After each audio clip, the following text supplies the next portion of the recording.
On Sunday, April 6th, an op-ed piece appeared in the Viewpoints section of the Arizona Republic entitled "The End of the World as We Know It." It was written by Guy R. McPherson, a professor of natural resources and ecology and evolutionary biology at the University of Arizona. Starting with the concept of peak oil, McPherson did nothing less than predict the end of the world. I spoke with Guy McPherson last week.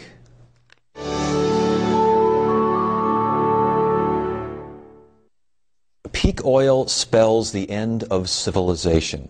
Provocative. You really think so? Yes, absolutely. Talk to me about it. Well, our entire way of life in this country is built on ready supplies of inexpensive oil.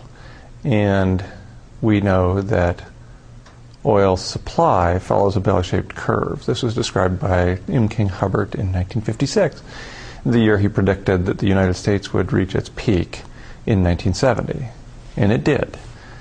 And we've passed the world oil peak, that halfway point of production, about 3 years ago. And it looks as if we're going to fall off the oil supply cliff later this year, going from 74.3 million barrels per day at peak to 73.3 million barrels per day all of last year on average, to somewhere around 70 or fewer barrels per day this year. It only gets worse from there in terms of the production of oil, and we lose probably on the order of 6% or so a year. That's a significant problem given that demand is screaming up and supply is falling down. And so the disparity between those suggests we'll hit $400 oil within the next decade or so. And we won't be refining $400 oil to put it into our gas tanks or turn it into diesel. So therefore, we won't be able to use it to supply food at the grocery store or deliver water through our taps. That's the end of civilization. Okay, but you mentioned production peaked. Mm-hmm. What about reserves? Reserves are, well, there are stated reserves and there are actual reserves. And there's discovery. Discovery peaked in 1964 in the world. We haven't found significant sources of new oil for a very long time. Stated reserves are questionable because there are political reasons to increase the reserves. In OPEC countries, for example, they get a portion of the income based on their stated reserves. So while they've been pumping like crazy for the last 15 years, no reserves have declined in any country. That sounds a little dubious to me. And then there are actual reserves, which are very, very difficult to get a handle on. But we know that the model suggests when we peak in terms of production, and countries are producing flat out at $112 oil, which is what we're at now. Countries are producing oil as quickly as they can. And you write that in 2015 the Depression will seem like the good old days, and that most experts predict complete economic collapse within a decade, followed by anarchy.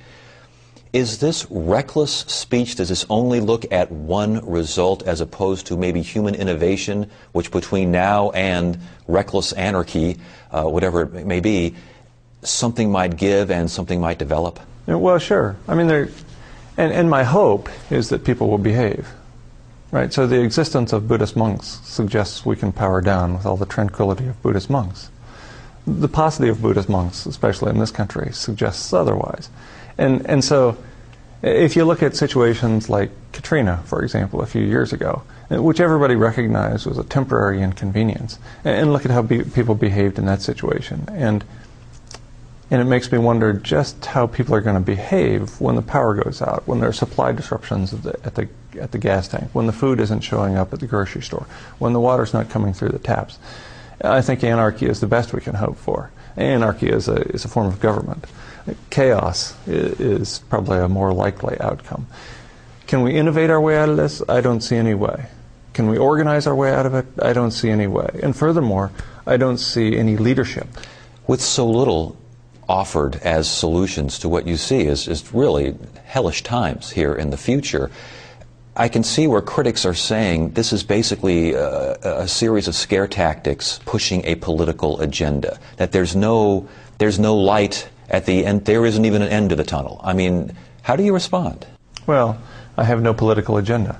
It certainly doesn't serve my so-called career or my own economic situation to talk about, to know about what's coming. In many ways, I wish I didn't know what was coming. I can see where some would say, I think this guy really wants to see economic and cultural collapse. He's almost, some of the way you put things, the end of this and the anarchic nature of that, I'm not hearing fear, I'm not hearing alarm, I'm hearing almost a matter of fact. I mean, you don't want to see this, do you? Well, from a personal perspective, it's disastrous for me, just as it is for most living Americans. But let's take a broader view. Let's be concerned, for example, about other species and cultures, or even about our own species. I think if humans exist beyond the end of the next century or two, it will be only because we didn't fry the planet beyond the point of habitability. We stopped burning fossil fuels relatively cold turkey. The Intergovernmental Panel on Climate Change, in their most recent assessment, suggests a business-as-usual projection will get us somewhere around 3 or 4 degrees Celsius temperature increase by the end of this century. 3 degrees. That's dinosaur days. That's no planetary ice. That's no habitat for humans. That's the end of human experience right there. If we're going to prevent that, it'll be only because we stop burning fossil fuels. So on the one hand, well, it will completely destroy my 401k and my 403b and basically my way of life. On the other hand, I think the only way for humans to exist beyond another generation or 5 is if we stop burning fossil fuels right away. All right. Guy McPherson, thank you so much for joining us. We appreciate it. Thank you. I appreciate the opportunity.